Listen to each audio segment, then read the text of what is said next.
yani wanawake bana, sijui ni yani sijui hata ni binadamu wa design gani.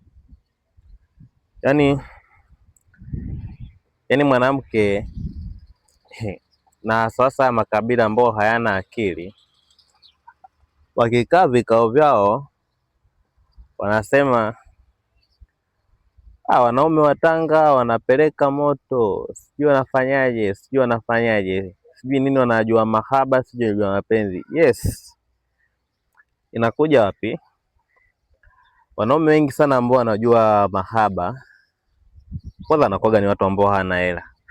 Hivi mtu na milioni zako 10 hapo zinasoma mfukoni kila wakati, yani hela unayo, ni ukosi ile, yani mfukoni haikose milioni 10. Sasa utaanza kumfikisha mwanamke? Hamna bana. Wanaume wengi sana wanajua mapenzi, hawajui kuhudumia. Amini hicho kitu.